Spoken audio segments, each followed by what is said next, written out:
परचम परचम परचम परचम परचम परचम परचम परचम परचम परचम परचम परचम परचम परचम परचम परचम परचम संस्कृति का संवाहक परचम, संस्कृति का संवाहक परचम, सरगम का स्वर साधक परचम, जन जन का मन भावक परचम, सुरुचि बोध परिचायक परचम परचम परचम परचम परचम परचम परचम परचम परचम परचम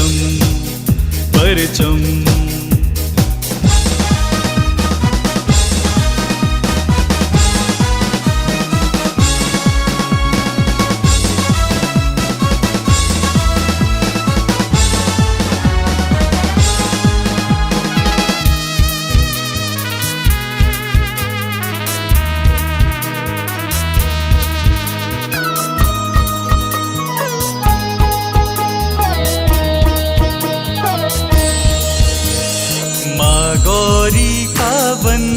परचम गौरी का वंदन परचम, नमन करे गुणी जन को परचम, नव अभिनव प्रस्तोता परचम, गौशाला का गायक परचम परचम परचम परचम परचम परचम परचम परचम परचम परचम परचम परचम परचम परचम परचम परचम परचम परचम परचम। नमस्कार कोलकाता के मित्रों और कोलकाता के अतिरिक्त देश के विभिन्न भागों से जुड़ रहे मेरे सहयोगियों और मेरे वरिष्ठ मार्गदर्शक बंधुगण यहाँ पर हैं, जिन्होंने वर्षों से मुझे बहुत हाथ थाम के, उंगली थाम के रास्ता दिखाया और राष्ट्रीयता के इस पथ पर ले चले। मैं ऋषि बागड़ी जी का बहुत आभारी हूँ, जिन्होंने परचम संस्था के माध्यम से इस कार्यक्रम का आयोजन किया और आत्मनिर्भर भारत के मार्ग में जो अवसर हैं और जो अड़चने हैं उसके संबंध में मुझे अपने विचार आपसे साझा करने का ये सौभाग्य दिया। मित्रों, आत्मनिर्भरता के संदर्भ में कुछ भी मैं बात करूं उससे पहले ये जानना जरूरी है कि हम कौन हैं और ये आत्मनिर्भरता का वर्तमान संदर्भों में अर्थ क्या होता है। क्या है केवल एक आर्थिक व्यवस्था है या अर्थव्यवस्था से भी अतिरिक्त कुछ इसमें छिपा हुआ है। आज ये देश का सौभाग्य है कि सदियों के बाद भारत एक ऐसे कालखंड से गुजर रहा है कि जब नरेंद्र मोदी और अमित शाह जैसे दो चट्टानी संकल्प शक्ति वाले नेता हमारे साथ इस राष्ट्र का मार्गदर्शन कर रहे हैं। यह बहुत ही असंभव घटना जैसी लगती है। कुछ वर्ष पहले तक कल्पना नहीं की जाती थी।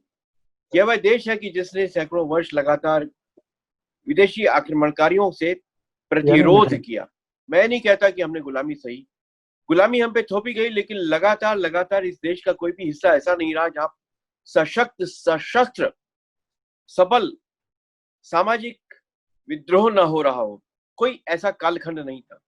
यह वह देश है कि जो इस समय आत्मविस्मृति के कालखंड से भी गुजरा। जैसा कि मैंने वीएस नायपाल के बारे में कल बताया था कि इस देश की सबसे बड़ी समस्या यह नहीं है कि वे आर्थिक दृष्टि से कमजोर है या उसमें मैन्युफैक्चरिंग सेक्टर कमजोर है या वह सैन्य दृष्टि से उसमें वह शक्ति नहीं है कि जो हमारे शत्रुओं के, जैसे चीन जैसे शत्रुओं के पास में है। सबसे बड़ा हमारे पास जो दुर्बलता है वह है कि हम आत्मविस्मृति के शिकार हैं। हमको यह स्मरण नहीं है कि हमारी धमनियों में किन पूर्वजों का रक्त बह रहा है और हमारे पूर्वजों ने किन किन संघर्षों के बाद आज यह वह कालखंड, वह 2020 हमारे समक्ष लेकर आए हैं, जब हम पहली बार पिछली अनेक शताब्दियों में आज सेतु हिमाचल, सिंधु नदी के तट से सिंधु सागर तक, सिंधु नदी के कूलों से हिंद महासागर तक एक छत्र भारतीय राष्ट्रीय शासन व्यवस्था के अंतर्गत काम कर रहा है। ये कल्पना करना कुछ वर्ष पहले 1947 से पहले तो बिल्कुल ही असंभव होता था कि यह अखंड भारत जो कभी अफगानिस्तान में हिंदू शाही के अंतर्गत था और जिसने 225 वर्ष तक लगातार अरबों को परास्त किया, जिसने राजा दाहिर के समय ताबे सिंध, जिसने 175 वर्ष लगातार मुस्लिम आक्रांताओं को वहां प्रवेश नहीं होने दिया। 70 साल की आजादी का जश्न हम मनाते हैं और ये कल्पना करने में हम कठिनाई महसूस करते हैं कि 175 साल क्या होते हैं, 225 वर्ष क्या होते हैं, और उन कालखंडों का भारतीय समाज कैसा रहा होगा जिसने उन तमाम शासकों की पराक्रमी खड्ग के तले कला, साहित्य और हर प्रकार का विकास किया था। 225 वर्ष वो 175 वर्ष हुआ राजा दाहिर के, छत्रपति शिवाजी का साम्राज्य, महाराजा रणजीत सिंह का साम्राज्य। लेकिन बीच के कालखंडों में क्या हुआ, 600 वर्ष वे भी आए जो बर्बर थे, असभ्य थे, पाशविक थे, नर पिशाच जैसे थे, पूरी तरह से क्रूरता और संवेदनहीनता के प्रतीक थे।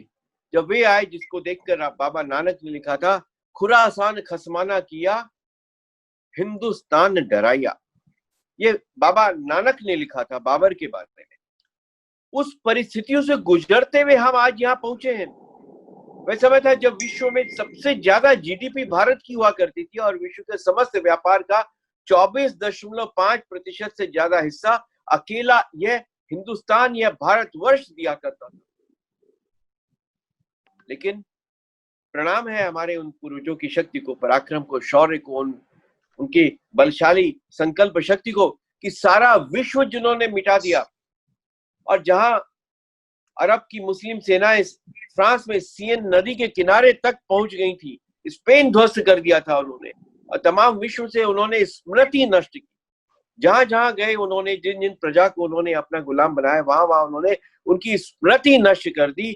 अकेला भारत था जहां उनको दफन होना पड़ा, दफन ही नहीं होना पड़ा, बल्कि यहाँ पे उन क्रूर, बर्बर, पाशविक, अमानुषिक इस्लामी आक्रमणकारियों के ऊपर ऐसा भारतीय सांस्कृतिक धारा का प्रवाह हुआ कि यहाँ एक नई इस्लाम की धारा हुई, जहां वे दरगाह पूजने लगे, कवालियां गाने लगे, संगीत गाने लगे और हर प्रकार के प्रसाद वहां पे इलायची दाना चढ़ाने लग गए, झंडे चढ़ाने लग गए, वहां पे मनौतियां मानने लग गए। मैं पाकिस्तान गया था, 12-13 बार मैं पाकिस्तान गया हूँ, तो वहाँ दाता साहब हमारे मित्र लेके गए, उन्होंने वहां पे दाता साहब ने मुझे एक चुटकुला सुनाया था कि तरुण जी, यह आप लोग समझते नहीं है, आपके यहाँ जो सेकुलर लोग हैं इस बात को आग्रह पूर्वक सामने नहीं लाना चाहते हैं, जो हिंदुस्तान बरे सगीर यानी उपमहाद्वीप का जो इस्लाम है वह सारी दुनिया के इस्लाम से अलग है और वह केवल हिंदू के प्रभाव के कारण ऐसा हुआ है। पूरी दुनिया में कहीं भी इस्लाम में न दरगाह पूजी जाती है, न चादर चढ़ाई जाती है, न वो पत्थरों के आगे बैठकर दोनों हाथ ऊपर उठाकर मनौतियां मानी जाती हैं, न कव्वालियां गाई जाती हैं, न इस प्रकार के पैदल यात्राएं की जाती हैं। अकेले हिंदुस्तान, पाकिस्तान और बांग्लादेश यानी इस भारतीय महाद्वीप में होता, दुनिया में और कहीं नहीं होता। तो उन्होंने कहा कि एक बार यहाँ के मौलाना जो थे, बड़े कट्टर मौलाना, मक्का साहब की यात्रा पे गए और दाता साहब ने ही सुना है उन्होंने, जब वे मक्का साहब की यात्रा पे गए तो मक्के में जाके उनका बटुआ खो गया। बटुआ खो गया तो उसमें पासपोर्ट था, पैसे थे, डॉलर थे, तमाम तरह के और कागजात थे, तो बड़े परेशान हो गए। वहां से उन्होंने लाहौर अपनी बेगम को फोन किया, बेगम मेरा बटुआ खो गया, जरा दाता साहब जाके मन्नत मांग ले कि मेरा बटुआ मिल जाए। बेगम ने माथे पे हाथ मारा और कहा कि ओए मौलाना, तू मक्के च बैठा होया है, मक्के च बैठ के ओ परवरदिगार दे कोल, काबे कोल बैठ के तू मैनू कहंदा है कि मैं बटुए लई ए दाता साहब तू मन्नत मांगा, तन्नू हो की गया है। ये हिंदुस्तान के हिंदुओं का असर इस्लाम को मानने वालों पर हुआ। इस ताकत का एहसास होना चाहिए, जैसे हनुमान को अपनी ताकत का एहसास कराया गया था, ऐसे हिंदुओं को उनकी ताकत का एहसास कराया जाना चाहिए कि किस प्रकार हमारी खड्ग ईरान तक चली थी, किस प्रकार कश्यप सागर तक चली थी, किस प्रकार पूर्वी एशिया का संपूर्ण भूभाग भारतीय सम्राटों, राजराज, चोल, चेर, पांड्य, इन लोगों ने विजिट करके वहां पे भारतीयता की, हिंदुत्व की, शिव पूजा की एक लहर दौड़ाई थी। ये हम हैं, हमारी धमनियों में उनका रक्त है, हम उनके उत्तराधिकारी हैं। आज अगर लॉ में सबसे बड़ा जो वहां का अस्पताल है उसको चोल राजा के नाम पे अर्पित किया गया है। वहां का सबसे बड़ा जो बैंक है वह सीता बैंक है। अगर थाईलैंड में जाते हैं, म्यांमार में जाते हैं, वहां शिव मंदिर मिलते हैं। थाईलैंड में तो गली गली में हर चौराहे पे गणपति पूजन होता है। वहां के सबसे बड़े अंतरराष्ट्रीय हवाई अड्डे का नाम स्वर्ण भूमि है, जिसमें प्रवेश करते ही आपको हलाहल मंथन, सागर मंथन का दृश्य दिखाई देता है और उसका चित्र का परिचय वहां पे दिया गया है। Story of the churning of the ocean, ये हम है। वहां के राजा राम कहलाए जाते हैं। वहां वर्तमान राम दशम है। पिछले अतुल्य तेज भूमि बल जो थे वह राम नवम थे। उनके राज्याभिषेक में काशी के पंडित आए थे, गंगा जल लेकर आए थे। ये हम हैं। ये हमारे पूर्वजों का प्रताप है। इसलिए आत्मनिर्भरता से पहले ये आत्मदीनता को भीतर से निकालने की बड़ी आवश्यकता होती है। मैं चीन जाता रहता हूँ, वहां के अनेक क्षेत्रों में गया हूँ। एक और कथा सुनाता हूँ मैं मित्रों, और वह कथा है कि किस प्रकार वहां पर एक भारतीय संत अपना प्रवचन करने के लिए गए थे। जब वो भारतीय संत वहां पे बौद्ध मत का प्रचार करने के लिए गए तो वहां के राजा ने उनको वहां का राष्ट्र संत घोषित किया और उसके उपरांत उन्होंने वहां की परिस्थिति को देखते हुए इस प्रकार का निर्णय लिया कि वहां उस संत के कहने के अनुसार एक सबसे बड़ी बुद्ध की प्रतिमा की स्थापना की जाए। उन्होंने वहां पे 1250 फीट ऊंची लीशान बुद्धा, उसकी प्रतिमा के निर्माण का आदेश दिया। वे भारतीय संत थे। 1000 किलोमीटर दूर बर्फानी रेगिस्तान पार करते हुए, हिमालय की उपत्यकाएं पार करते हुए वे चेंगडू के पास में बीजिंग से 2000 किलोमीटर दूर उत्तर में पहुंचे। कौन थे वे? उत्तर भारत के संत थे। हमारे पूर्वज थे। हमारी धमनियों में उनका रक्त है। वे आज भी पूज्य माने जाते हैं। और एक कथा मैं बताता हूँ उसके आगे की। वहां पे जब आप जाते हैं तो एक संत की छोटी सी प्रतिमा वहां पे मंदिर में प्रवेश करने से मिलती है और उस संत की दोनों आंखें नहीं है। मैंने पूछा, भाई ये तो भारतीय संत है, इनका नाम है समंत भद्र कैसा है और इनकी आंखें नहीं है, क्या कथा है?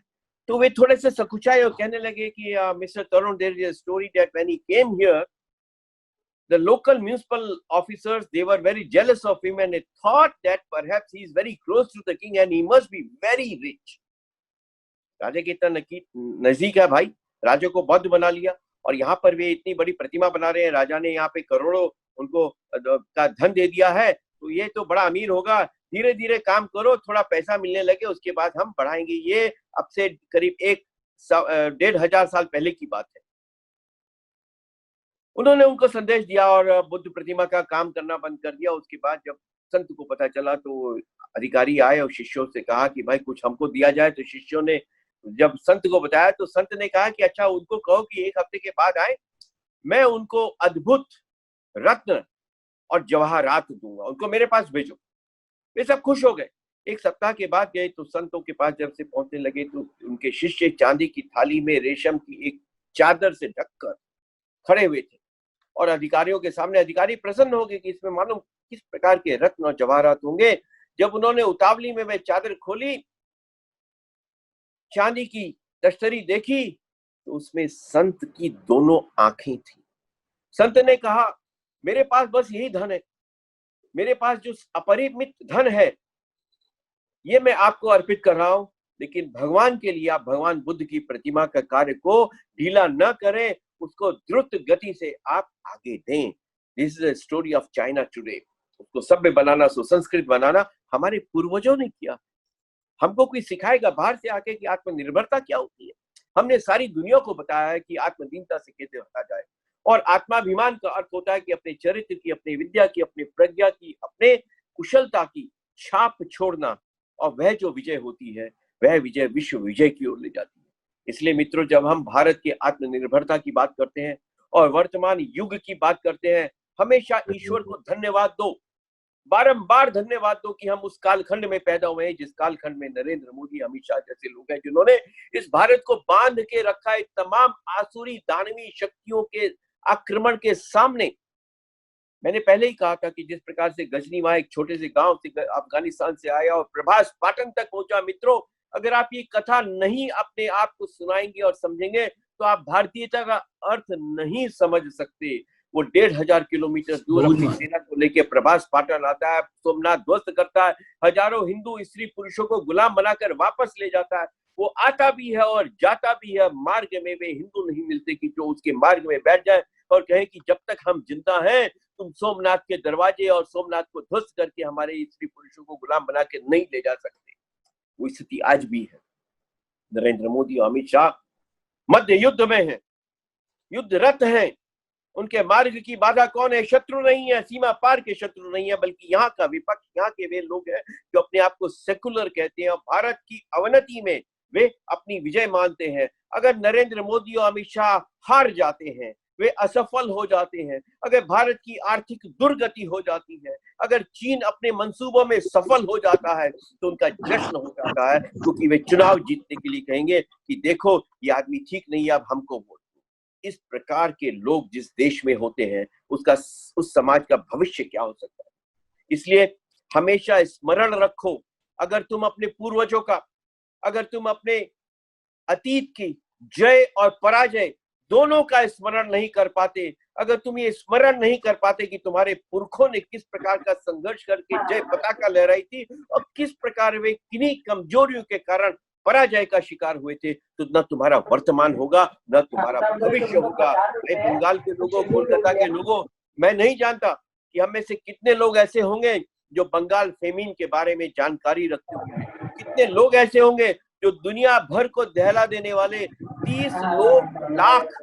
30 लाख हिंदुस्तानी मारे गए थे, 30 लाख केवल विंस्टन चर्चिल और अंग्रेजों द्वारा मानव निर्मित दुर्भिक्ष के कारण तड़प तड़प कर मारे थे। उनके पास अन्न का दाना तक नहीं रह गया था। भारत जो सारी दुनिया में सोने की चिड़िया कहा जाता था, उस भारत को इस प्रकार लूट लूट कर कंगाल किया गया कि लोग तड़प तड़प कर एक एक अन्न के दाने के लिए तरसते हुए मर गए। और वह बंगाल में हुआ। श्यामा प्रसाद मुखर्जी उस राहत कार्य में सबसे आगे थे, उन्होंने उस पर काफी लिखा भी। उनके रिसर्च पेपर जो है वो आज भी अनेक इकोनॉमिस्ट जो है वो उद्धृत करते हैं। तो ये सबसे बड़ी बात है कि हम ये समझे तो सही कि हम वो देश नहीं है जो 1947 में खंडित आजादी प्राप्त करके जन्मा है। हम अनादि अनश्वर देश हैं। हमारे राष्ट्रपिता परम पिता परमेश्वर हैं। हम इस ईश्वर की रचना हैं। हम वह भारत माता की संतान है जिसे श्री अरविंद ने जगत जननी भवानी भारती कहा। उसके बाद हम अपना भविष्य पथ निर्धारित कर सकते। और वह निर्धारित करने का इस समय सबसे बड़ा संकट ये कि यह देश कोरोना से भीतर लड़ रहा है, नक्सलवादियों से भीतर लड़ रहा है, विद्रोही चर्च समर्पित ईसाई ताकतों से उत्तर पूर्वांचल में लड़ रहा है, जिनका हिब्रोन में आज भी हेडक्वार्टर है। और हिब्रोन में राजधानी बना के वे बाकायदा अपनी सेना की वहां पे रिहर्सल करते हैं, परेड करते हैं, अपना रिपब्लिक डे मनाते हैं कोहिमा के पास में। वो अलग है। और एक ऐसा विपक्ष है जो इस देश पर छाए संकट के समय वयम पंचाधिकम शतम के बजाय खंड खंड देश करने की एक कोशिश करता है और शत्रुओं को आनंदित करता है। ऐसी स्थिति में हम सब की सबसे बड़ी आवश्यकता यह है कि अपने क्षेत्र में आत्मनिर्भरता के मंत्र को गुंजाएं नहीं, उसका पालन करें। जहां भी हूं मैं, ऐसी परिस्थिति हम पैदा करें कि विदेशियों से आने वाली एक भी वस्तु का उपयोग करने के लिए मैं विवश ना हो। यह परिस्थिति होनी चाहिए। एक ऐसा देश होना चाहिए जहां मैं जो भी बनाऊं वह सर्वश्रेष्ठ होना चाहिए। Made in India means the best in the world. Made in India means the most reliable product. Made in India means the long standing credibility of the Indian entrepreneurship, manufacturing skill। Made in India जो है वह श्रेष्ठता का वैसा ही उदाहरण होना चाहिए जैसे कभी जापान ने किया था। मैं जापान में स्वामी राम तीर्थ गए थे। उन्होंने अपने प्रवचन में एक उदाहरण दिया था। स्वामी राम तीर्थ का अंतिम समय देहरादून में बीता। टिहरी में उन्होंने जल समाधि ली। देहरादून में उनकी बहुत बड़ा आश्रम भी है। तो वहां पे ये मैंने सुना था कि जब जापान पर अमेरिका ने हमला किया था और हिरोशिमा हो गया था, उसके बाद इतना दुर्भिक्ष हो गया कि बहुत कठिनाई हो गई। अमेरिकी चावल से बाजार अटा पड़ा था। अमेरिकी चावल बहुत अच्छा था, जापानी चावल से आधी कीमत पे था। उसकी सुगंध अलग थी, वह जल्दी पकता था। जापानी चावल देरी से पकता था, लेकिन जापानियों ने अमेरिकी चावल नहीं खरीदा। हम लोग बाजार में जाते हैं, हमको सबसे सस्ता सामान चीन का मिलता है, फर्नीचर मिलता है, खिलौने मिलते हैं, कंप्यूटर मिलता है, कैमरा मिलता है, बर्तन मिलते हैं, कॉस्मेटिक मिलता है, सजाने का सामान मिलता है। हम कहते हैं बात तो ठीक है, लेकिन अब क्या करें, माल तो सस्ता है, हमारे लोग सस्ता क्यों नहीं मनाते हैं। तो मित्रों, ये बात हमारी सीधे सीधे राष्ट्रीयता और देशभक्ति के साथ जुड़ी हुई है। अगर भारत के प्रति हमारी भक्ति है तो मेरे घर पे अगर कोई हमला करता है और वह भले ही सस्ता सामान दे, क्या मैं वह सामान खरीदूंगा?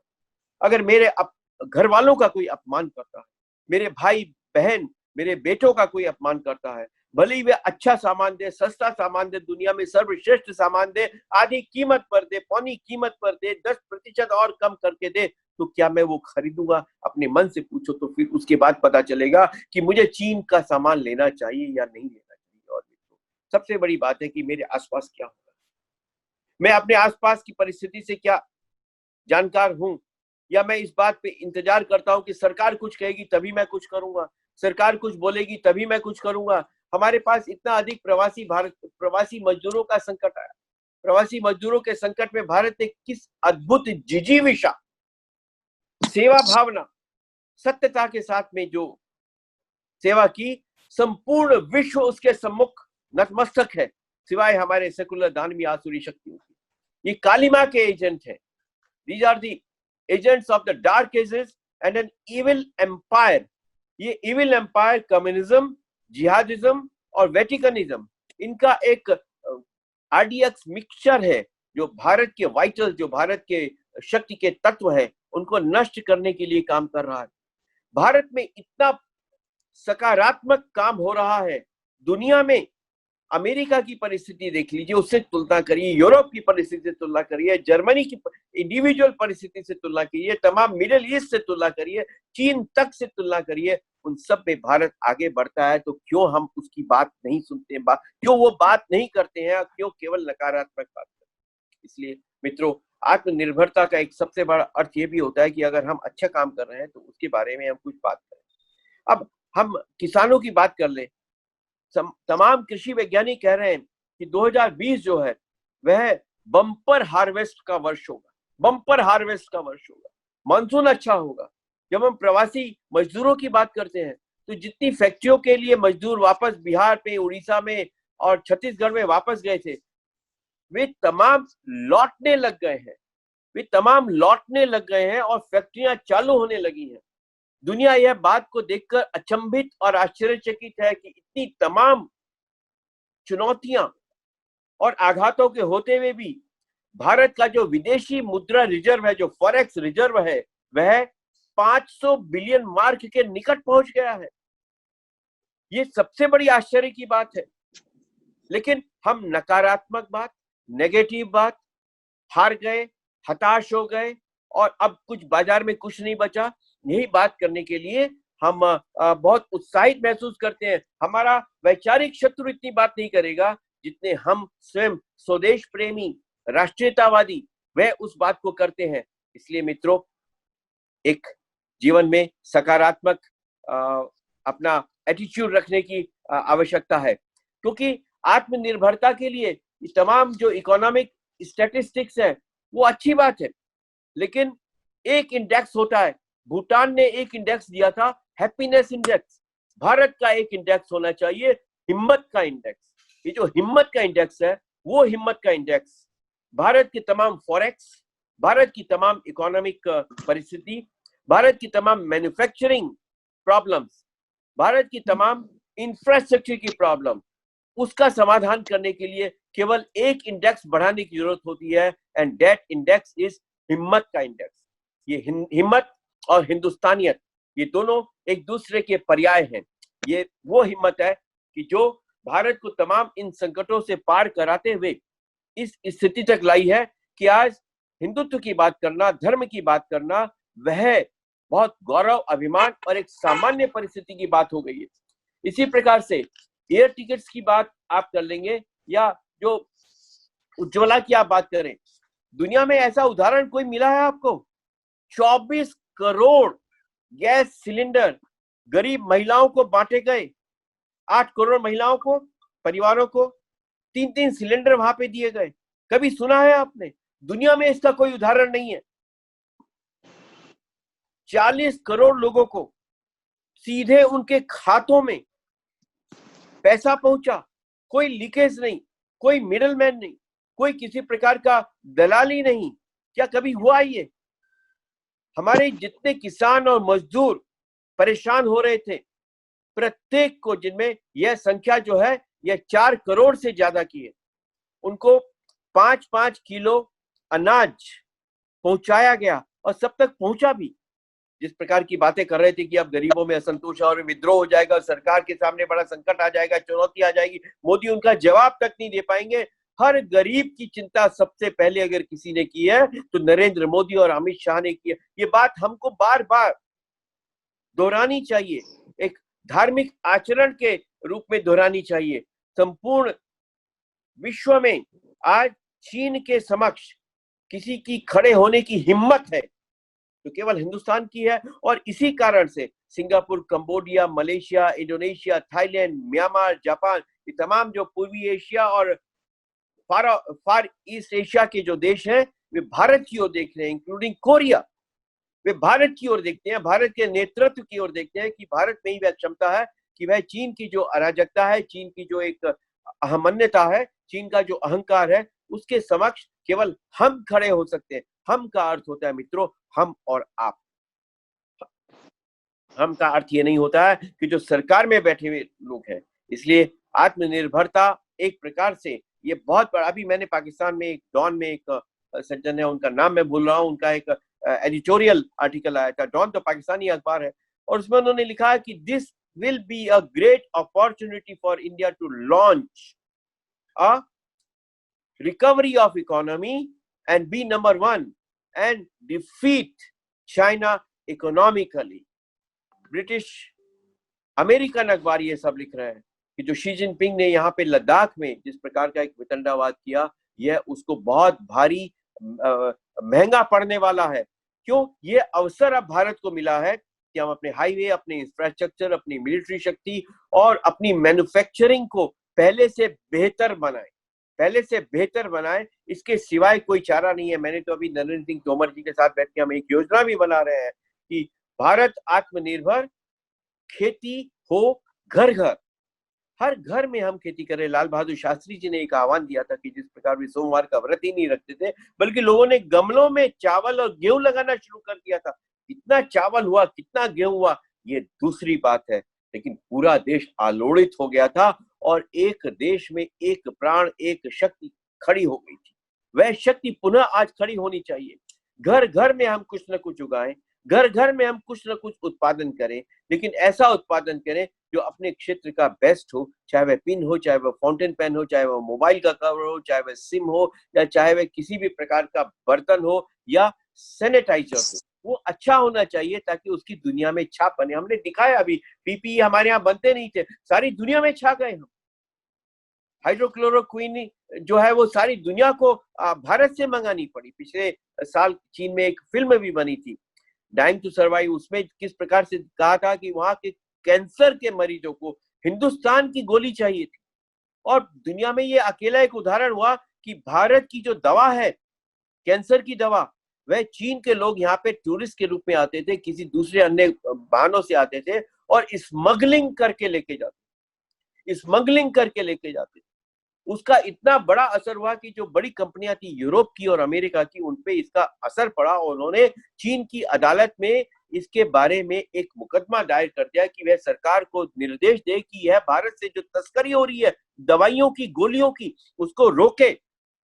लेकिन अदालत ने कहा कि इन दवाओं से गरीबों का भला हो रहा है, उनकी जान बच रही है, इसलिए अदालत ने उसमें कोई भी इंटरफियर करने से मना कर दिया। इस पर चीन के सबसे बड़े एक डायरेक्टर, फिल्म डायरेक्टर है, उन्होंने मूवी बनाई डाइंग टू सर्वाइव कर, और वह मूवी वहां की ब्लॉकबस्टर मूवी हुई। पहले हफ्ते में उसके सारे टिकट बिक गए।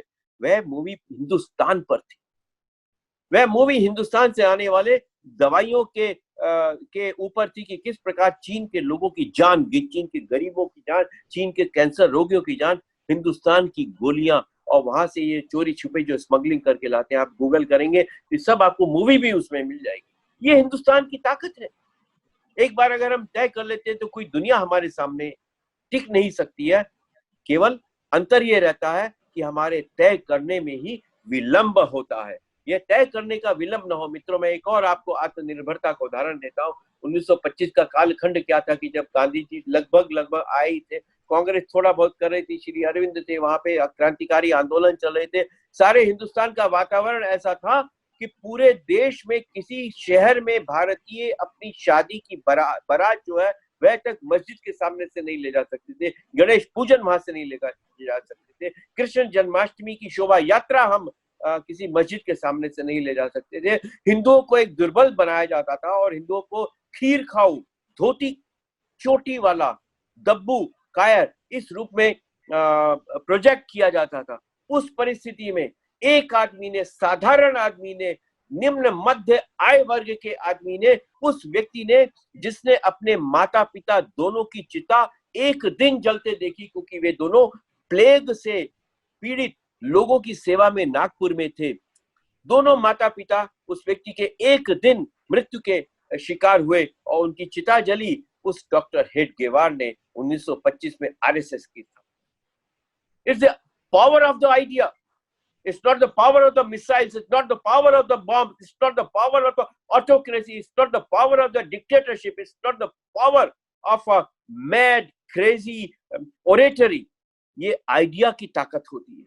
5 लोगों, 17 लोग थे उस समय स्वयंसेवक के रूप में नागपुर में, उन्होंने बनाया आज जो परिस्थिति है हिंदुस्तान में, उसी डॉक्टर हेडगेवार के सांचे में ढला, उसी डॉक्टर हेडगेवार के कारखाने में ढला एक प्रधानमंत्री, संघ का प्रचारक, पूरी दुनिया के सामने हिंदुस्तान का परचम उठा के ताकत के साथ में खड़ा हुआ है, जिसे अपनी भारतीय भाषा पर अभिमान, जिसे अपनी भारतीय वेशभूषा पर अभिमान, जिसे अपनी भारतीयता की सभ्यता संस्कृति पर अभिमान, जिसे भारतीयता के धर्म पर अभिमान, जो हिंदुत्व के प्रति क्षमा भाव नहीं रखता है, जो अपने धर्म के प्रति गौरव का भाव रखता है, और दुनिया के बड़े से बड़े राष्ट्राध्यक्ष भी आते हैं तो उनके हाथ में आरती देके गंगा मैया की जय बुलवा देता है।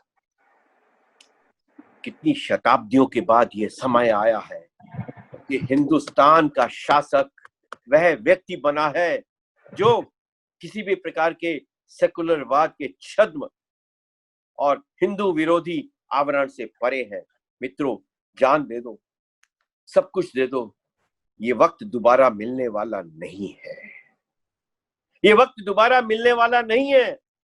धन आ जाएगा, विद्या आ जाएगी, अहंकार बहुत बढ़ जाएगा, आप दुनिया में बड़ी से बड़ी एमएनसी कंपनी के सीईओ बन जाएंगे, अध्यक्ष बन जाएंगे, अमेरिका में आपका बोलबाला होगा या जर्मनी में आपके लिए रेड कारपेट बिछेगा, लेकिन अगर आपकी मातृभूमि सशक्ति हुई होगी तो धिक्कार होगा तुम्हारी उस विद्या पे, उस धन पे, उस पद पे, उस अहंकार पे और उन तमाम स्वागतों वालों। ध्यान रखो, 300 लोग थे लाहौर में। अंग्रेज जज को चाहिए था कि भगत सिंह, राजगुरु, सुखदेव के खिलाफ लोग वहां की गवाही दें, ताकि उसके जो कंगारू कोर्ट ने उनको फांसी देनी थी उसको वो न्याय संगत सिद्ध कर सके। ये 300 लोग मंगोल नहीं थे, तुर्क नहीं थे, ईरानियन नहीं थे, अफगानी नहीं थे। ये 300 लोग हिंदू और सिख थे, लाहौर के थे। इन 300 लोगों की सूची नई दिल्ली के नेशनल आर्काइव्स में रखी है, और उसमें से जो एक आदमी था उसका नाम साउथ ब्लॉक, जिस दिशा में हम प्रधानमंत्री और वित्त मंत्री और रक्षा मंत्री के कार्यालयों की ओर जाते हैं, उसकी एक बुर्जी बनी है। उस बुर्जी में एक पत्थर लगा है, उस पत्थर पे उस ठेकेदार का नाम लिखा है। उस नाम को भी आप पढ़ लीजिएगा, वो वही नाम है जिस नाम ने भगत सिंह, राजगुरु, सुखदेव के खिलाफ अंग्रेज की अदालत में गवाही दी थी। दोस्तों, पैसा तो कमा लिया उस आदमी ने, नाम मिट्टी में मिल गया। उसके पोते पड़पोते भी उनका नाम लेते हुए शर्म से सर झुकाते हैं। अगर हिंदुस्तान में नाम रहा तो 23 साल के उस लड़के का नाम रहा जिसने ये राय बहादुरी, राय साहबियत, खान साहबियत नहीं ली, हवेलियां नहीं ली, साउथ ब्लॉक और नॉर्थ ब्लॉक बनाने के ठेके अंग्रेजों से नहीं लिए, फांसी का फंदा लिया, अंग्रेजों को बाहर निकालने के लिए अपनी आत्माहुति दी। वो 23 साल का लड़का भगत सिंह हिंदुस्तान का हीरो बना, वो सरदार सुभाष सिंह नहीं बना।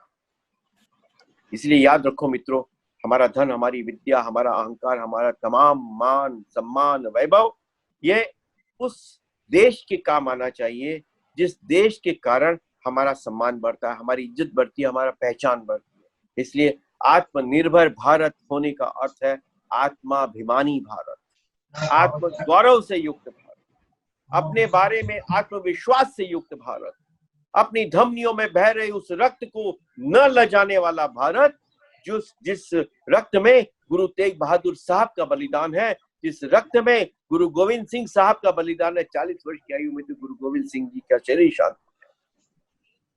और क्या पिता क्या पुत्र, गुरु तेग बहादुर साहब स्वयं शहीद हुए दिल्ली में। भाई सतीदास और मदीदास के साथ किस प्रकार उन्हें आरों से चीरा गया, रुई लपेट कर जलाया गया, खौलते हुए तेल के कड़ाहों में डाला गया, और गुरु गोविंद सिंह साहब के चारों साहबजादों को किस प्रकार इन मुस्लिम जल्लादों ने मारा। वो साहबजादों को तो जिंदा सरहद के किले में छिनवा दिया था। हम वो लोग हैं। हमको कोई सिखाने ना आए, हमको कोई बताने ना आए, केवल मेरे भीतर वह अग्नि जल जाए, जो अग्नि इस देश के धर्म, मेरे हिंदू धर्म और मुझे अपने हिंदू धर्म के प्रति विश्वास, अगाध निष्ठा पैदा करती है। और एक बार वह जल जाएगी तो वर्तमान समय में जो नरेंद्र मोदी कर रहे हैं, उसके पीछे हम पागलों की तरह से सैनिक बनकर खड़े होंगे। गलवान देख लो, लेकिन मेरी गली गली में गलवान है, जहां जहां विदेशी सामान है वहां गलवान है। इससे लड़ने के लिए अगर वे हमारे 20 साथी शहीद होते हैं, तो हम क्या घर में बैठकर केवल व्याख्यान करेंगे और केवल हम अपना टीवी पर एंटरटेनमेंट करेंगे। Every Indian citizen must behave like a soldier, a citizen soldier. और आत्मनिर्भरता का अर्थ है कि अपने क्षेत्र में हर फैक्ट्री को मजबूत करना, अपने सामान को मजबूत करना, अपने सामान की ट्रेडिंग भारत में मजबूत करना। जो राजनेता ठीक काम न करे उसको वही ठीक करना। आप संकोच मत करो, पार्टी का संकोच मत करो। यह समय है युद्ध का। इसलिए आपके क्षेत्र में जो कहीं भी कमजोरी दिखाए, उसकी कमजोरी को आप कभी सहन न करें। आत्मनिर्भर भारत का एक बहुत बड़ा अवसर यह है कि हम भारत का एक नवीन स्वरूप दे सकते हैं। We can become a super power. हमारी जीडीपी नेक्स्ट ईयर वापस हम 2 डिजिट तक लाने का हर संभव प्रयास करेंगे, तो हो सकता है ये, मैं आपको गारंटी के साथ बताता हूं। राजीव कुमार जो नीति आयोग के प्रमुख हैं, उन्होंने भी हमें कहा कि we are on the path of economic recovery. हमारा किसान, हमारी फसल अच्छी होने वाली है, बाजार में वापस पैसा आने वाला है, और मैन्युफैक्चरिंग हमारी अच्छी होने वाली है। नितिन गडकरी जी का आप काम देख लीजिए, किस प्रकार हाईवेज, किस प्रकार पुल, जहां कुछ नहीं था, जहां दिल्ली से देहरादून आने में हमको 7-8 घंटे लगते थे, मैं आज 4 घंटे में दिल्ली से देहरादून पहुंचता हूँ। ये कब हुआ? हमारी आंखों के सामने 2 साल में हुआ है। तो जब हम ये कर सकते हैं तो और भी हम बहुत कर सकते हैं। केवल एक पत्थर तो तबीयत से उछालो यारो, कैसे आकाश में सुराख नहीं हो सकता।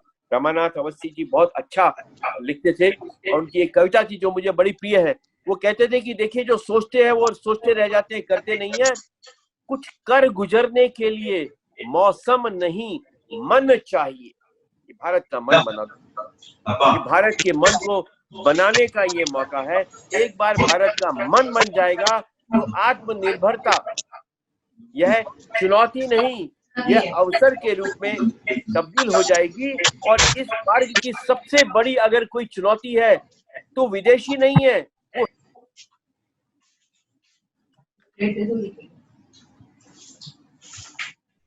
सर आपका म्यूट हो गया सर।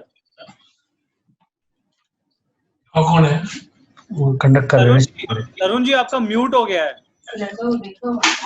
नहीं पकड़ रही। इसको आत्मनिर्भर भारत के मार्ग में सबसे बड़ी अड़चन विदेशी नहीं है, चाइना नहीं है, ये हिंदुस्तानी है। यही वे हैं जो गोरी और गजनवी के लिए पैसेज देते थे। यही वो लोग हैं जो शत्रुओं का साथ देते थे। वही आज लोग अड़चन बन रहे हैं। उनसे भी हमें निपटना है, लेकिन अपने तई भगवान के लिए एक संकल्प ले लीजिए कि मैं अपने व्यापार में, अपने उद्योग में जो भी करूंगा वो हिंदुस्तान के लिए करूंगा। बड़े बड़े हिंदुस्तानी थे जिनके पास अरबों अरबों रुपए थे, खरबों रुपए थे, तमाम समाप्त हो गए क्योंकि देश और धर्म समाप्त हो गया। हमारा धन, हमारा वैभव, हमारा भविष्य, हमारे बच्चे, हमारा परिवार इस बात पे निर्भर करता है कि हमारा देश और हमारा धर्म सुरक्षित रहे। इसलिए एक संकल्प लेके चलें। आज कोलकाता ने रास्ता दिखाया है, भारतीय स्वातंत्र संग्राम ने हमेशा कोलकाता ने और बंगाल ने रास्ता दिखाया। भारत की आध्यात्मिक चेतना को पुनर्जागरण करने में कोलकाता और बंगाल ने हमेशा रास्ता दिखाया। भारत को स्वावलंबी बनाने में और भारत की सामाजिक बुराइयां दूर करने में कोलकाता और पश्चिम बंगाल और बंगाल ने रास्ता दिखाया। भारत को आत्मनिर्भर बनाने में भी आप नेतृत्व, पूरा देश आपके साथ चलेगा। मित्रों, मैं बहुत स्टैटिस्टिक्स में नहीं गया, बहुत कागज मैंने इकट्ठा किए थे, लेकिन मुझे लगा कि हिम्मत का इंडेक्स बढ़ जाएगा तो आत्मनिर्भरता का भी इंडेक्स बढ़ जाएगा। If there is a happiness index for Bhutan, there has to be a हिम्मत इंडेक्स फॉर इंडिया। इस हिम्मत के साथ में हम चीन, पाकिस्तान ही नहीं, अन्य तमाम आसुरी, इन तमाम भारत की शक्ति को समाप्त करने वाली तत्वों को भी हम निर्मूल कर सकेंगे और एक ऐसे नए भारत का पुनरोदय हो जो सशक्त हो, सबल हो, सुसंस्कृत हो, सुशिक्षित हो, स्वस्थ हो और जो पुनः उस परिस्थिति को प्राप्त करे कि जहाँ कोई ग्रह विहीन ना हो, जहाँ एक भी व्यक्ति फुटपाथ पे सोने के लिए मजबूर ना हो, जहाँ एक भी व्यक्ति किसी चौराहे पर भीख मांगने के लिए मजबूर ना हो, जहाँ कोई बच्चा फटेहाल होकर जूठन बटोर कर अपनी क्षुधा शांत करने वाला ना हो, जहाँ कोई ऐसा व्यक्ति ना हो जो वस्त्र विहीन हो या जो दीनहीन हो। क्यों? जब तक भारत माता की संतान जीवित है, कोई भारतीय दीनहीन नहीं हो सकता। वही आत्मनिर्भर भारत समस्त विश्व को एक नवीन दिशा और नवीन शक्ति देगा। भारत का अभ्युदय विश्व में मानवता का अभ्युदय के लिए अत्यंत आवश्यक है। मानवीयता, करुणा और ईश्वरीय शक्ति का अगर पुनरोदय होना है तो एकमात्र वह धरा, एकमात्र वह भूमि हिंदुस्तान है, भारतवर्ष है और हिंदू धर्म के नाम पे ये संघर्ष होगा। ये जितने आक्रमण हो रहे हैं ये तमाम बहानों से हो रहे हैं, लेकिन हिंदुओं की शक्ति को क्षरित करने के लिए और इस पृथ्वी पर एकमात्र हिंदुओं की जो ये शक्ति है उसको समाप्त करने के लिए ये अंतिम प्रहार हो रहे हैं। ये हमारे सर्वाइवल, हमारे अस्तित्व का युद्ध है। इस युद्ध में हमें विजयी होना ही है। विजय के अतिरिक्त और कोई विकल्प नहीं है। जहाँ श्री कृष्ण है, जहाँ पार्थ है, जहाँ धर्म है, वहाँ विजय होनी ही होनी है। मैं मित्रों एक विषय लेना चाहता था, ऋषि जी ने मुझे संकेत किया था।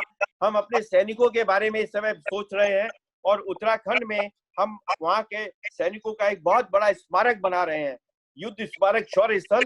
इसकी भूमि पूजन जो है वह मनोहर पर्रिकर जी ने की थी। राजनाथ जी वहां आए थे और भारतीय सेनाध्यक्ष जनरल विपिन रावत उसमें पूरा सहयोग दे रहे हैं। नरेंद्र मोदी जी का उसमें शुभकामना संदेश मिला है। यह उत्तराखंड का पहला, आपको आश्चर्य होगा, यह उत्तराखंड का पहला सार्वजनिक क्षेत्र का वॉर मेमोरियल है, जिसमें सांसद निधि से मैंने 2.5 करोड़ रुपए दिए थे। हम और भी एकत्र कर रहे हैं।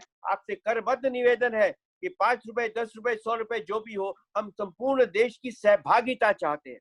हम चाहते हैं कि सब लोग इस शौर्य स्थल में, जिसमें राष्ट्र के रणबांकुरों के बलिदानियों के नाम लिखे हुए हैं, और वह उत्तराखंड जैसे शौर्य प्रदेश जहाँ का हर दूसरे घर से फौजी गया है, वहां का पहला ये एक युद्ध स्मारक है। उसके लिए भी आप अपना आशीर्वाद हमें प्रदान करें। मैं इसकी जानकारी ऋषि बागड़ी जी के माध्यम से दूंगा। और दूसरी आपसे अनुनय, विनय, प्रार्थना और निवेदन है कि हम जिस मंदिर में जाएं, जहां पूजा स्थल में जाएं, भारत माता की जय, हिंदू धर्म की जय, गौ माता की जय, सनातन धर्म की जय तो बोले ही बोले, एक जय और बोले, भारत के सैनिकों की जय। भारत के सैनिकों की जय बोलनी ही चाहिए। 1 सेकंड से भी कम का समय लगता है, लेकिन वो जय बोलने के बाद जो आपके हृदय में उद्गार आएगा, भावना आएगी, एक विश्वास आएगा, वह अद्भुत, अतुलित होगा। ईश्वर भी प्रसन्न होंगे और हमारे सैनिकों का मनोबल बढ़ेगा। हर मंदिर में घंटी बजाते समय, आरती बजाते समय बस एक वाक्य बोल दें, भारत के सैनिकों की जय। धन्यवाद। ये बहुत अच्छा आपने बताया आत्मनिर्भरता के बारे में और भारत किस दिशा में आगे बढ़ रहा है और कितना पॉजिटिवली आगे बढ़ रहा है। हमारे साथ सुप्रसिद्ध उद्योगपति है जो परचम के प्रेसिडेंट भी है, श्री सजन भटंका जी। उनकी सेंचुरी प्लाई बहुत फेमस है। वो इंडियन फर्नीचर्स को मतलब सबसे ज्यादा रॉ मटेरियल वही सप्लाई करते हैं। हम भी इस्तेमाल करते हैं। अच्छा, तो मैं चाहता हूँ सजन जी आप प्लीज कुछ बोलिए। हाँ तरुण जी, जहाँ चारों तरफ आज नैराश्य का वातावरण है, मेरे उद्योगपति बंधुओं से मैं बात करता हूँ तो उनका ये मानना है कि भाई ये साल तो बढ़ोतरी का या नए न्यास का, नए निवेश का साल नहीं है। इस साल तो हम लोग सर्वाइवल पे रह जाएं, अपना अस्तित्व कायम रख सकें, वो बहुत होगा। अभी भारत में 27,000 की संख्या हो गई।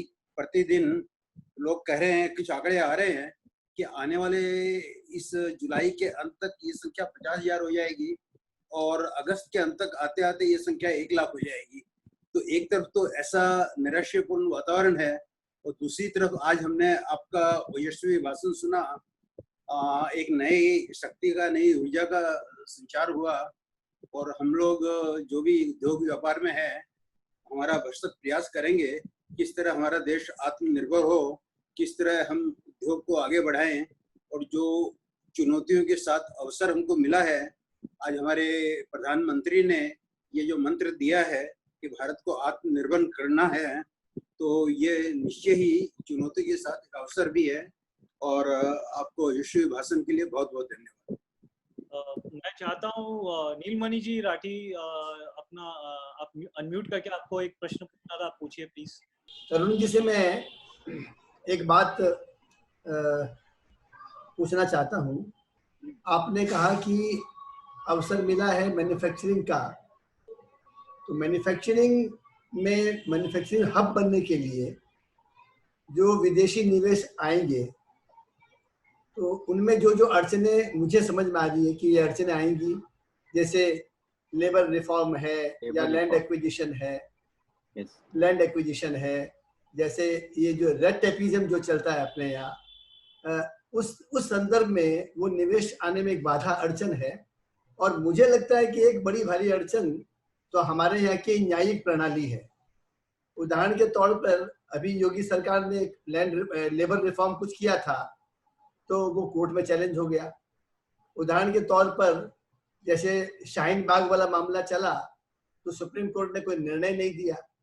तो इस तरह की जो अड़चनें उस संदर्भ में आने वाली हैं, जब मैन्युफैक्चरिंग हब जो बनाने की प्रक्रिया शुरू होगी, उसके लिए सरकार या आपके माध्यम से समझना चाहते हैं कि क्या समाधान है। ये तो अड़चनें आएंगी, राजनीतिक गतिरोध भी आएंगे और केंद्र और राज्य का समन्वय भी नहीं होगा, ना जाने कितनी अड़चनें आएंगी। तो उसके लिए क्या समाधान है? मैं इतना जानता हूँ कि निश्चित रूप से मेरी अपनी व्यक्तिगत जानकारी है कि भारत का जो शिखर नेतृत्व है, उनके जो आर्थिक परामर्शदाता है, उन्होंने 2 रिफॉर्म जो है वो सबसे आवश्यक और अनिवार्य माने हैं। पहला है लॉ रिफॉर्म्स और दूसरा है जुडिशियल रिफॉर्म। लॉ रिफॉर्म्स के अंतर्गत ही लेबर रिफॉर्म्स आ जाते हैं, क्योंकि ये परिस्थिति अगर नहीं बदली तो कोई न निवेश केवल बाहर से ही नहीं होगा, बल्कि भारतीयों का भी भारत में निवेश होना कठिन हो गया है।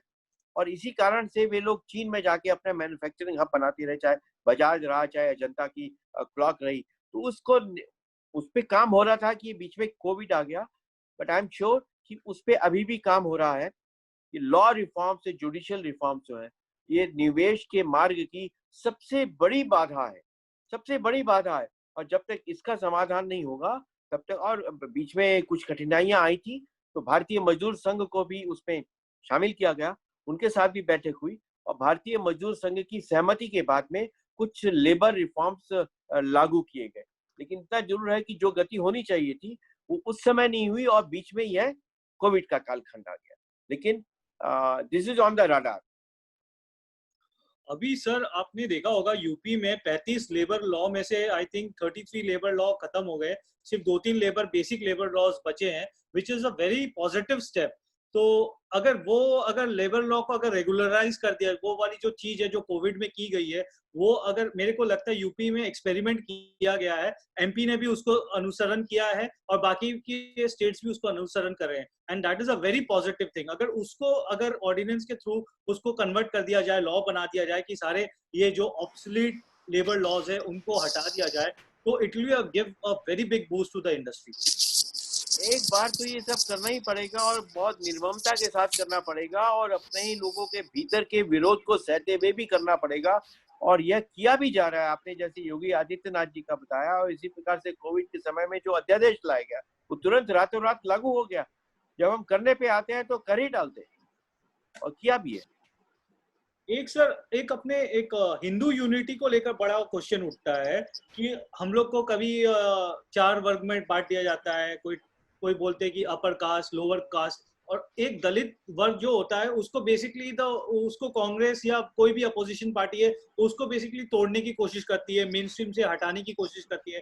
तो उसमें क्या करना चाहिए कि वो दलित और अपनी जो पिछड़े जाति है उनको अपने मेन स्ट्रीम में ला सके और उनको अपने कर सकते हैं। सिंस आप बहुत बड़े आप ये बहुत बड़े एक्टिविस्ट रह चुके हैं, कर रहे हो और बहुत सारे काम किए हो, तो मैं इसलिए आपसे पूछना चाहता हूँ ये प्रश्न। ऋषि जी, ये तो अपना मन बदलने की बात है। हिंदुओं के लिए इससे बढ़कर कोई आत्म विनाश का मार्ग नहीं है। जो विनाश का मार्ग ये जाति भेद और दलितों के साथ भेदभाव है। दलित और अनुसूचित जनजाति जो वनवासी हम कहते हैं वे 28% हो जाते हैं। 28% के बीच में अरबों डॉलर्स केवल वेटिकन का और जिहादी का आ रहा है। ये इस्लामिक ताकतें, लेफ्ट, क्रिश्चियन ताकतें और सेकुलर ताकतें चारों मिलके दलितों को हिंदुओं से तोड़ने का वही प्रयास कर रही हैं जो पिछली सदी के प्रारंभ में 1920 के समय अंग्रेजों ने सिखों को भारत से तोड़ने के लिए किया था। आपको जानकारी होगी कि हरमंदिर साहब जो है वहां की व्यवस्था तो पूरे हिंदू महंत करते थे। श्री गुरु नानक देव जी के 2 बेटे थे, लक्ष्मी चंद और श्रीचंद। श्रीचंद जी वीतरागी और नागा साधु हो गए, लक्ष्मी चंद जी व्यापारी हो गए। श्रीचंद जी का वहां पे ब्रह्म बूटा है हरमंदिर साहब में, वो गुरुद्वारा हरमंदिर साहिब है। वहां पे चारों तरफ राम, कृष्ण और दुर्गा की प्रतिमाएं हुआ करती थी। परंतु मेटकाफ ने सिखों को भड़का के बाबा काहन सिंह का पहला पर्चा निकलवाया था 1920 के करीब कि सिख हिंदू नहीं है। तब से उन्होंने वो अलग किया। उससे भयानक विस्फोट अनुसूचित जातियों को हिंदू धर्म से अलग करने का हो रहा है। किस प्रकार से ये तमाम क्रिश्चियन ताकतें सबसे बड़ा हिंदुस्तान के लिए खतरा है इस समय, और उन्होंने दलितों के बीच में बहुत बड़ा काम शुरू किया है। आप जेएनयू का एक उदाहरण दे सकते हैं, आप वेमुला का उदाहरण देख सकते हैं, किस प्रकार एक घटना को सारी दुनिया में वे फैला देते हैं। आज परिस्थिति यह है, दलित घोड़ी पे बैठता है तो उसको मार दिया जाता है, दलित सवर्ण की बेटी से शादी करता है तो उसको मार दिया जाता है, उसको चाकू से घोंप दिया जाता है। तमिलनाडु में मैं गया, वहां पे एक दलित ने एक वन्यार की बेटी से शादी कर लिया। दोनों इंजीनियरिंग के स्टूडेंट थे, बेटी नहीं मानी, दोनों को की विवाह हो गया और उस बेटे को चौराहे पे सबकी आंखों के सामने पीट पीट कर मार डाला गया। ये हिंदू समाज कैसे अपनी रक्षा करेगा जब तक वे अपना मन नहीं बदलेगा। ये मन बदलना तो आपको अपने घर से करना पड़ेगा। ये पाखंड की बात नहीं, ये सम्मेलन की बात नहीं, ये जलसों की बात नहीं, ये एक साथ सहभोजन करने की भी बात नहीं। लेकिन मन अगर नहीं बदला तो दलित समाज का हिंदू धर्म से अलग होना पिछले हजारों वर्ष के बाद इस देश पे सबसे बड़ा आक्रमण होगा।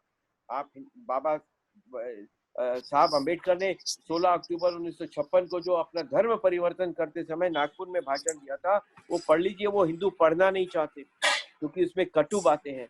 इसलिए ऋषि जी ने बिल्कुल सही विषय उठाया है। भारत के हिंदुत्व को नष्ट करने के लिए और भारत की भारतीयता को नष्ट करने के लिए ट्राइबल्स और शेड्यूल कास्ट, इनको कम्युनिस्ट और क्रिश्चियन और जिहादी, ये तीनों मिलके काम कर रहे हैं। आपको याद होगा हाजी मस्तान के समय दलित मुस्लिम महासंघ बना था। 1932 के समय दलित मुस्लिम एकता की बात की गई थी। दलित मुस्लिम एकता कुछ नहीं है, वो हिंदुओं से दलितों को अलग करने के लिए इस प्रकार का छलावा करते हैं। और असदुद्दीन जो ओवैसी हैं, ऐसे मुस्लिम नेता भी जहां कहीं दलित पर आक्रमण होता है वहां पहुंच जाते हैं। हिंदू संत नहीं पहुंचते, हिंदू नेता नहीं पहुंचते, हिंदू सामाजिक कार्यकर्ता नहीं पहुंचते। मैं भी गया था उत्तराखंड में, 50 दलितों को लेके गया था, मंदिर में प्रवेश नहीं मिलता था। मैंने सोचा भाई मैं 5 जने का संपादक हूँ, मैं तो हिंदू हूँ, मैं कट्टरपंथी हिंदू हूँ, मेरे ऊपर तो हमला नहीं होगा, मैं केवल पूजा करने के लिए गया था। लेकिन वहीं पे पढ़े लिखे सरकारी कर्मचारी कॉलेज में जाने वाले लड़कों ने हम पे इतना हमला किया, मेरे सिर पे 9 टांके आए, पत्थर मार मार के हमको भगा दिया, मुर्दाबाद के नारे लगा दिए। लेकिन वो घटना हमने सही, 2 महीने में हॉस्पिटल में भर्ती रहा। पर आज परिस्थिति यह है कि उत्तराखंड के किसी भी मंदिर में दलित को प्रवेश करने पर पाबंदी नहीं है। उसके बाद ये हो गया, ये स्थिति मंदिर, जैसे परम पूज्य सरसंघ चालक मोहन जी भागवत कहते हैं, मंदिर में प्रवेश, कुएं का जल और शमशान घाट, तीनों हमारे बराबर हैं, तीनों हमारे कॉमन हैं। पर आज भी सामान्यतः कॉमन नहीं है। दलितों के यमराज अलग है, दलितों का शमशान घाट अलग है, दलितों को मंदिर में वो सम्मान नहीं मिलता है। तो सर, ये परिस्थिति बदले बिना हम भारत और हिंदू धर्म की रक्षा नहीं कर सकते। अपने घर से ये शुरू करो, होली, दिवाली, दशहरा, रक्षाबंधन पे अपने अनुसूचित जाति के मित्रों को बुलाओ, उनके घर जाओ। ये केवल फोटो और न्यूज़पेपर के लिए नहीं होना चाहिए, मन बदलने के लिए हो गया तो हिंदुस्तान आगे ही आगे। तरुण जी, हमारे साथ मुकुंद राठी जी है, जो परचम में एक बहुत अहम भूमिका निभाते हैं जी, और वो हमारे साथ है। उन्होंने ही मुझे कहा था कि मैं आपको इनवाइट करूं। और जी। मुकुंद जी, आप कुछ बोलना चाहेंगे? जी जरूर। मैं तो पहले आपको धन्यवाद दे दूं कि आपने मेरे अनुरोध का आदर किया। और तो कोई प्रश्न है क्या ऋषि? रविंद्र जी, आप एक प्रश्न पूछना चाहते हैं? आपने अपना हाथ ऊंचा किया हुआ है। मेरा सिर्फ ये कहना है कि एक तरफ ऋषि मॉडरेट कर रहे हैं आज की डिबेट को, एक तरफ तरुण विजय जी बोलने वाले हैं, तो यहाँ विजय ही विजय तो बहुत जबरदस्त बात कही तरुण जी ने, जो charity begins at home, we should start from our homes itself, that we should not leave everything to the government. I think we start from ourselves and we try to seek help from the government assistance. Not that we wait for the government, they announce certain decisions. And number two, Hindutva, you said, right now we had a discussion about this Dalits and all that. मैं उस प्रदेश से आता हूँ जहाँ मेरे समुदाय में जातिवाद नहीं है। तो हम लोगों ने एक चीज ये सोचा है कि वेटिकन या एसजीपीसी की तरह सनातन का भी एक अम्ब्रेला बने, जहां से ये सारे जो फरमान है, जैसे ये मुसलमान फतवे इशू करते हैं या एसजीपीसी अपने कुछ फरमान इशू करते हैं, इस तरह से सनातन का भी क्यों ना ये हो, ताकि ये जातिवाद जो है, हिंदू मीन्स हिंदू, ये जातिवाद का कोई वो नहीं। तो हम इस पे कुछ काम कर रहे हैं। तो शीघ्र दशहरा के आसपास हम तरुण जी का भी जो है आशीर्वाद चाहेंगे, तो इस विषय पे हम एक गोष्ठी करेंगे दिल्ली में हमारे। जी जरूर जरूर, बहुत अच्छी बात। वेटिकन टाइप एम्ब्रेला चाहिए ऊपर, या एसजीपीसी टाइप का, सिख गुरुद्वारा प्रबंधक कमेटी जैसे है, जैसे अकाल तख्त से कुछ फरमान इशू होता है वो पूरी सिख कम्युनिटी पर, ऐसे कुछ सनातन का भी हो। ठीक है, थैंक यू। धन्यवाद। हाँ, पूछिए आप। परचम जी, परचम नाम से जो है तो पूछना चाहते हैं। हाँ हाँ जरूर।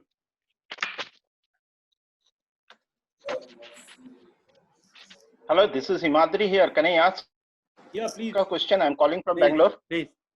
Please ask. Yes, Himadri, how are you? हाँ, नमस्कार तरुण जी। नमस्कार जी। It's a blessing for me that you have just forwarded this one and I could able to listen your this priceless speech. Tarun ji, one question is there. This may be little bit different from the topics, but one small thing. Minority. There are 5 communities are minority as per Indian constituency. That is Muslim, Christian, Sikh, Buddhist, Jain. But today's scenario, only Muslims are, and to some extent Christians, they are only getting all sorts of things of whatever the minority. And so my question is there, when in 70 years before we got that partial freedom, sacrificing lot of things, that time our undivided India's population was 33 crores. Now in India itself, more than 30 crores Muslims are there. Sir, As you are to please ask parliamentarian, very concise. I'm asking. Sir, Question. opinion we want. We don't want opinions, sir. Please. Sir, Question. you are interrupting, then it will be elaborated. So I am asking Tarunji the question: can't we remove Muslim from the minority? This is my question, and if it is possible, how it is possible? Because this The minorities are a constitutional position, and the government is doing everything possible for the minority. The only thing is that the minority appeasement and minoritism, they should not be there. And this is the first government after independence that is not believing in minority appeasement or any kind of a minoritism. But those benefits who are for the minorities, they are being given to them, including the Parsis, including the Buddhists, including the Jains, including the Majhabi Sikhs. So they are being given. But that's a different thing. Presently, we are in the middle of a war. In the middle of a war, we have nothing to think about it, but think only about Atmanirbhar Bharat. And Atmanirbhar Bharat is the war cry. The next Parcham, someone from Parcham was asking. Tarun ji, मैं उम्मेद बैद बोल रहा हूँ कोलकाता से। प्रणाम sir, प्रणाम। तरुण जी, ये सारा जो भाषण है वो भारत की एकता पर आधारित है। इसमें सबका साथ, सबका विकास, सबका विश्वास। अब भारतवर्ष में जिद पकड़ के बैठे लोग कांग्रेस कल्चर में मैं कम्युनिस्ट, मुस्लिम, ईसाई सब मिलाकर ही बात करता हूँ। तो ये लंबे आने वाले समय तक तो ये विरोधी बने रहने वाले हैं। इसी प्रकार ये सारा जो ये आत्मनिर्भर भारत है वो वसुधैव कुटुंबकम की तरफ जाता ही है।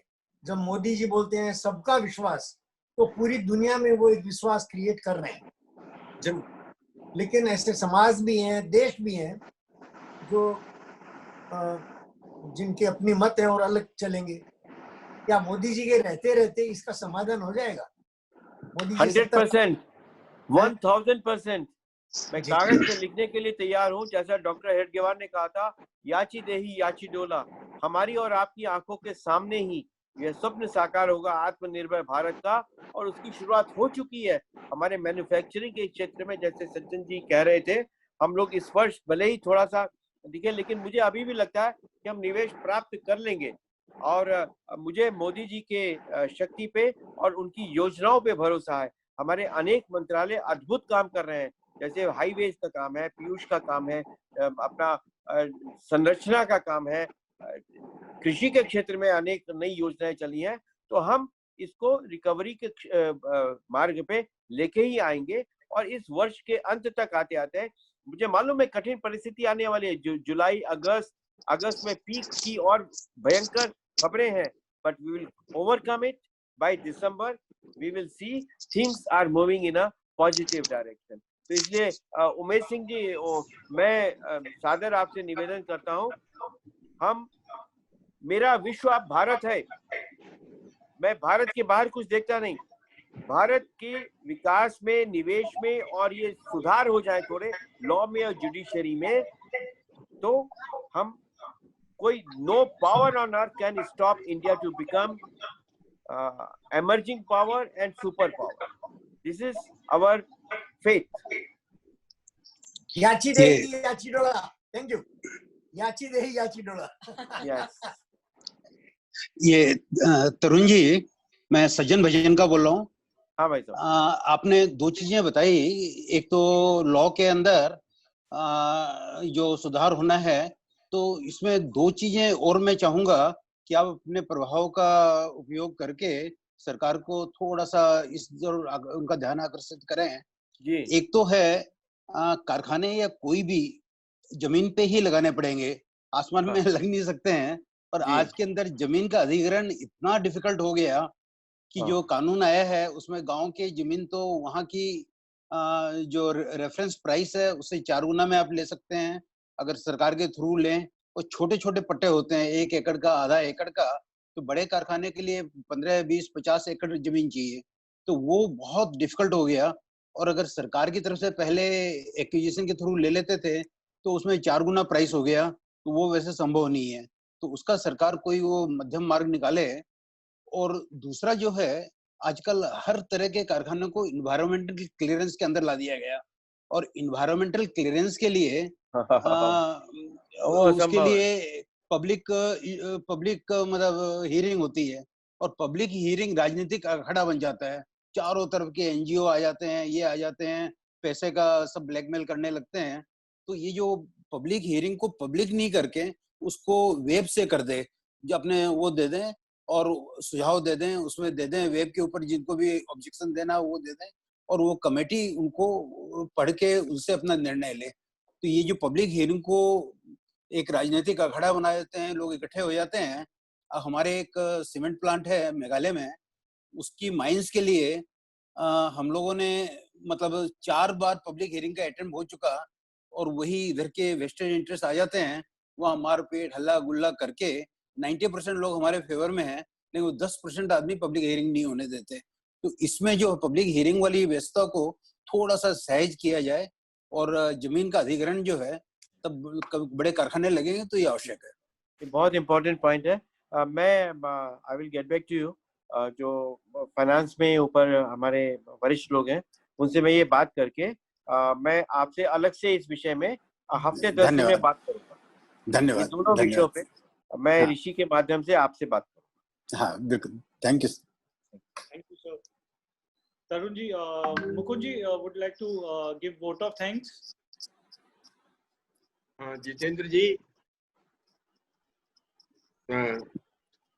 जितेंद्र जी सबको धन्यवाद देंगे। हमारे पर्चम के सचिव जितेंद्र जी।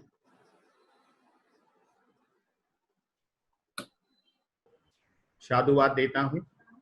जिस तीव्र गति से उन्होंने अपना वक्तव्य रखा, और उनकी प्रखर वक्ता के लिए तो हम लोग हमेशा से कायल रहे हैं, आज उन्होंने फिर से उसको प्रमाणित कर दिया।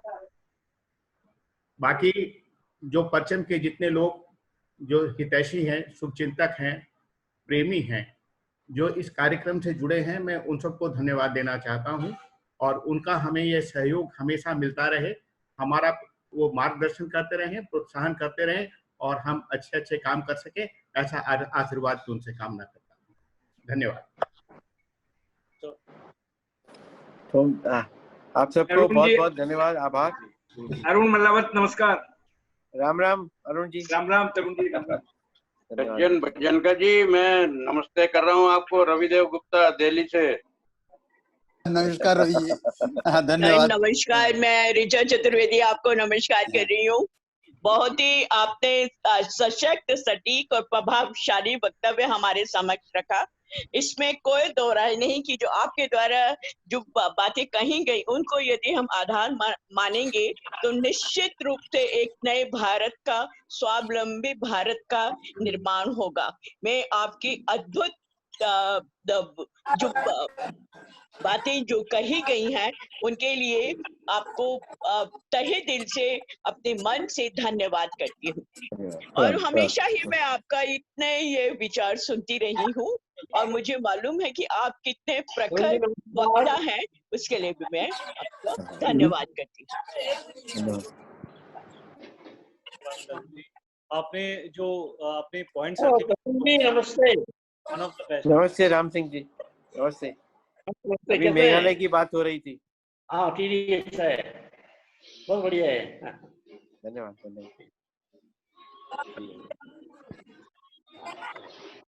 तरुण ji, it was very excellent, and hopefully अपने फिर मिलेंगे, और जैसे अपने लास्ट टाइम मिले थे ऑन द प्लेन, हम लोग खाकरा भी खाए थे। Thank you Rishi.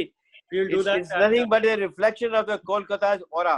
Yeah, it's so like I reflected only that. You are the brilliant people in Kolkata. Yes. And they always guide us. I am your admirer. Thank you, sir. Thank you. Honor to me. Thank you, sir. जय Sharda. Thank you, Jai Shah.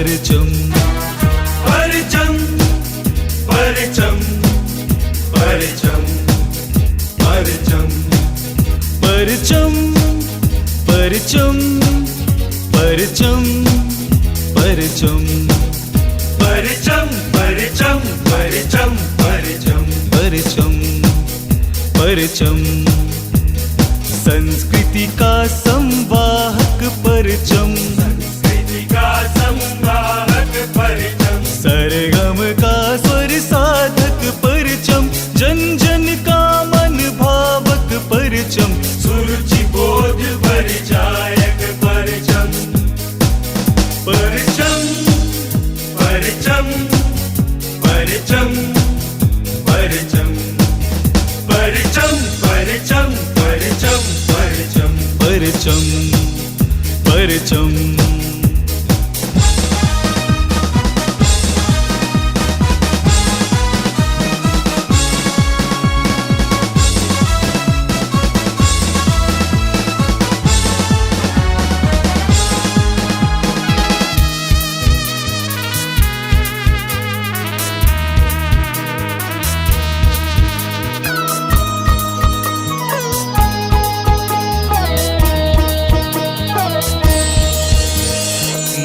Gauri का वंदन परचम गौरी का वंदन परचम नमन करे गुणीजन को परचम नव अभिनव प्रस्तोता परचम गौशाला का गायक परचम परचम परचम परचम परचम परचम परचम परचम परचम परचम परचम परचम परचम परचम परचम परचम